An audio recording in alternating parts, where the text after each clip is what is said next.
Tener una acreditación de la Young Commission International significa que una institución se compromete a mantener constantemente la calidad y seguridad de la atención del paciente, es decir, contar con un entorno seguro y trabajar permanentemente para disminuir los riesgos tanto para los pacientes como para los trabajadores. Soy Javier Chávez, miembro del equipo de la Dirección Médica, y en este curso vamos a revisar los diversos estándares que se centran en la seguridad del paciente, desde la llegada de un paciente hasta el momento de su alta, y cómo aplicarlos en nuestro día a día dentro de la institución.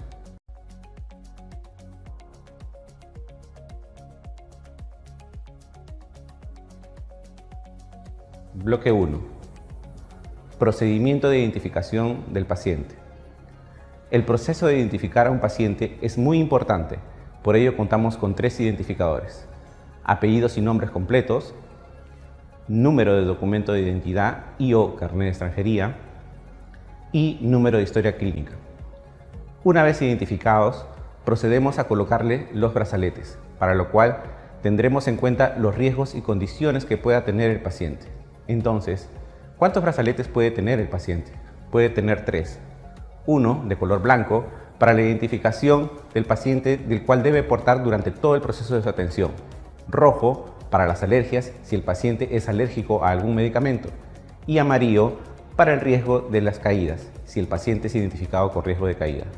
Importante, si el paciente fallece, no se le retira el brazalete hasta el momento de salida del mortuorio. Instructivo de identificación del recién nacido. En el caso de un recién nacido tendrán 2 brazaletes, los cuales no se le retira en ningún momento. Tenemos el brazalete manual y el impreso. El brazalete manual será colocado por el personal técnico de enfermería en la sala de partos o en la sala de operaciones, de acuerdo con el lugar donde nació el recién nacido, y se consignará los siguientes datos: apellidos y siglas RN, sexo, fecha y hora de nacimiento. El brazalete impreso será colocado por el personal de enfermería en el servicio de neonatología y se consignarán los siguientes datos: apellidos y siglas RN, sexo, número de historia clínica y nombre de la madre. Posteriormente, el obstetra o el ginecólogo podrán realizar el registro del recién nacido en las actas registrales correspondientes a la RENIEC. Procedimiento de reducción del riesgo de daños por caídas. Este estándar es uno de los más importantes, porque va ligado directamente con buscar la seguridad del paciente, y el objetivo es prevenir y mitigar el riesgo de las caídas. Para ello tenemos la valoración del estado del paciente con las escalas de Morse para los pacientes adultos y la escala Humpty Dumpty para los pacientes pediátricos. Entonces, ¿cómo actuamos en el caso de un paciente hospitalizado? Se aplican las medidas de prevención, es decir, educar al paciente para prevenir las caídas, subir las barandas, mencionarle que debe tocar el timbre si necesita ayuda para movilizarse y tener en consideración la altura de la cama. Se entrega el formato al familiar o cuidador para la prevención de daños por caídas del paciente y se le explica. El médico tratante debe especificar en sus indicaciones médicas si el paciente necesita reposo, sujeción o una medicación especial. ¿Y cómo actúo en el caso de un paciente ambulatorio? Para ello, el personal de admisión realizará la colocación del sticker de color amarillo en la parte superior visible de su prenda y le brindará educación referente a cómo ayudar a prevenir las caídas. Procedimiento de buenas prácticas para la prevención y control de infecciones intrahospitalarias. Las infecciones intrahospitalarias son aquellas que están asociadas con la hospitalización. Las estadísticas nos indican que entre el 5 al 10% adquieren una o más infecciones.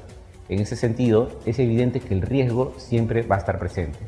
Es por ello por lo que la prevención bajo la higiene de las manos y las buenas prácticas de reducción de infecciones intrahospitalarias es muy importante.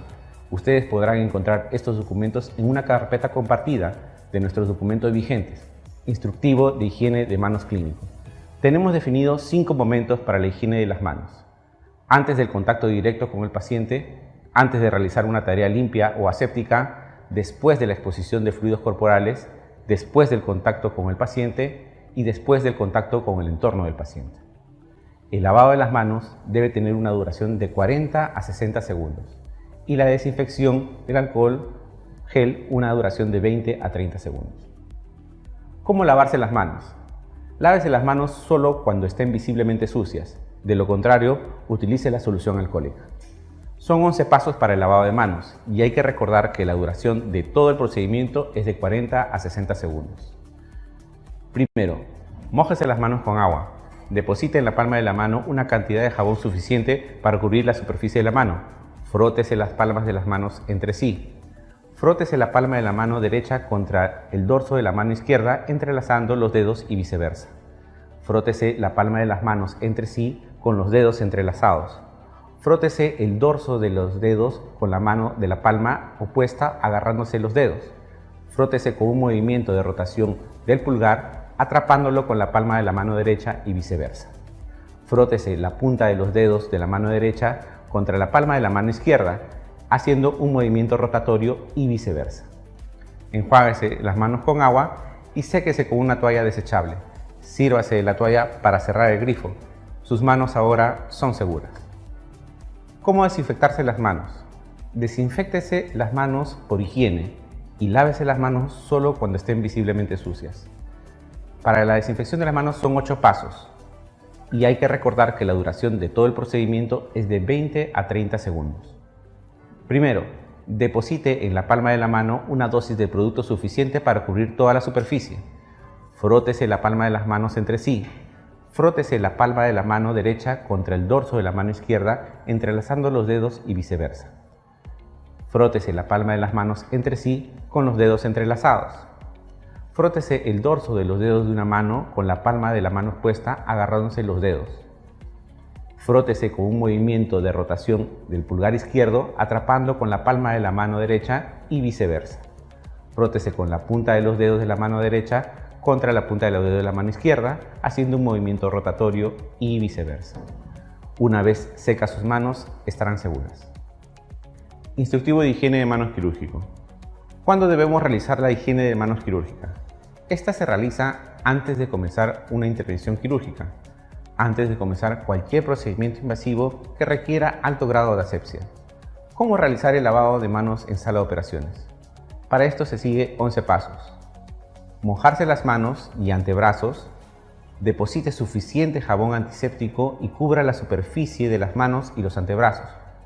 Frótese sus manos hasta obtener una espuma suficiente en toda la superficie. Frote cada dedo de la mano derecha contra el dedo de la mano izquierda, entrelazándolos y viceversa.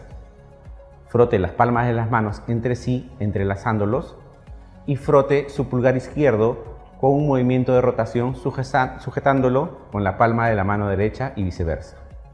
Frote la punta de los dedos de su mano derecha contra la punta de los dedos de la mano izquierda haciendo movimientos circulares y viceversa.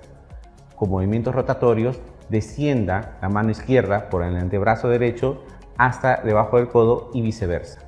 Enjuagar las manos y los antebrazos de los dedos hacia el codo pasando a través del agua en una sola dirección, manteniendo levantadas sobre los codos. Dirigirse al quirófano con las manos en alto al ingresar y empujar la puerta con la espalda para evitar el contacto de las manos con la superficie. Procedimiento de marcado de sitio quirúrgico. ¿Cuándo debemos marcar?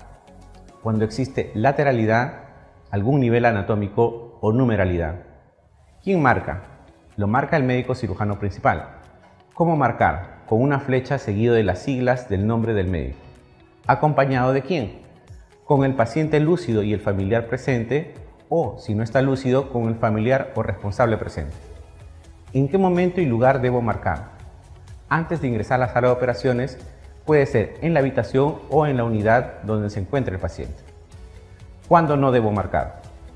Solamente no se marcarán en las cirugías de emergencia, ya que no deben demorar, y en las cirugías de cavidad oral, laringia y faringia.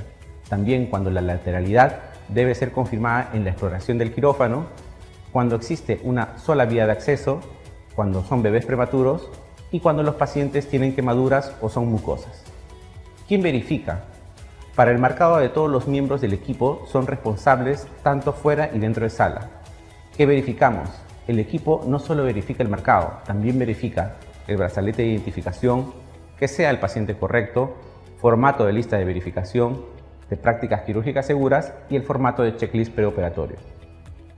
Procedimiento de llenado de las listas de verificación de procedimientos quirúrgicos invasivos.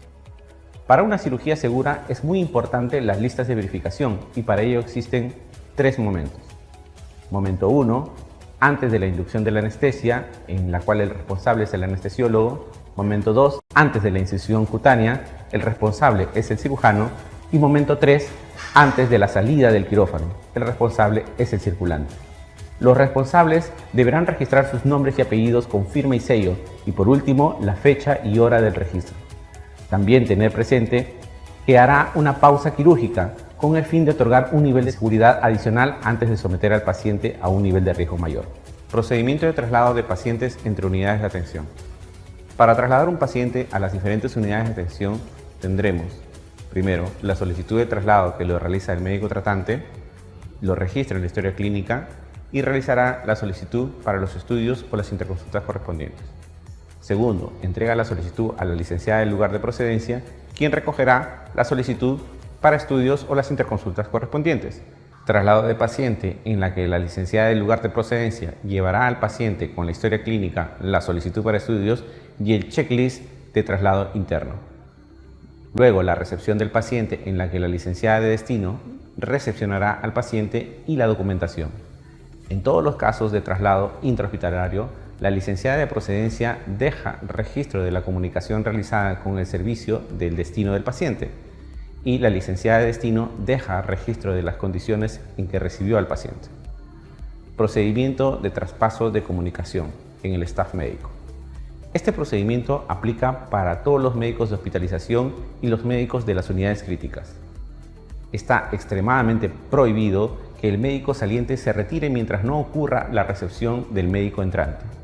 En el caso de los servicios de las unidades críticas, el médico responsable, además del traspaso de la información al médico ingresante de manera presencial, dejará los pendientes en la evolución médica de cada paciente.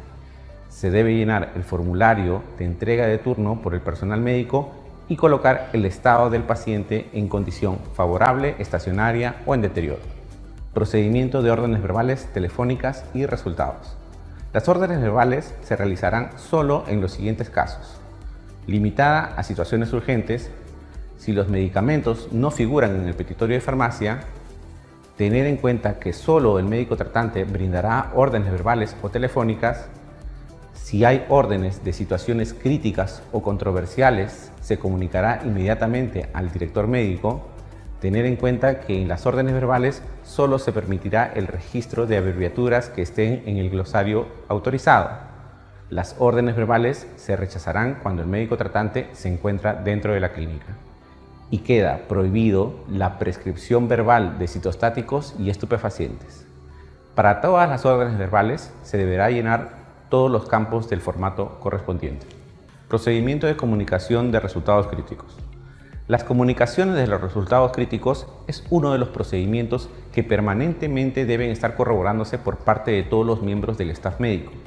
La manera en que se procederá a comunicar un resultado crítico comienza con el médico del servicio, quien comunica el resultado crítico por teléfono o el aplicativo web, y el médico tratante, quien comunica al paciente el resultado y posteriormente cierra el caso en el aplicativo web. El director médico reporta el indicador de casos cerrados al Comité de Seguridad del Paciente y el servicio de archivo recoge los resultados críticos y lo almacena en la historia clínica. Todos los médicos están en la obligación de verificar el estatus de sus resultados críticos en la plataforma y el cierre del resultado crítico en el sistema antes de las 24 horas una vez que se ha reportado.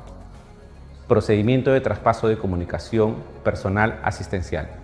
La entrega de turno del personal de enfermería debe intercambiar la información tanto del entrante como del saliente. Para ello, deberán tener en cuenta lo siguiente. La información deberá ser exacta, necesaria y suficiente para mantener la continuidad de los cuidados. Se deberá realizar en la hora establecida. No se podrán retirar mientras no ocurra el traspaso de la comunicación. Todos los pendientes de un turno deben ser justificados, de lo contrario, deben ser realizados por el turno saliente o asumido por el turno entrante. Una vez que el entrante del turno queda conforme, asume toda la responsabilidad del paciente.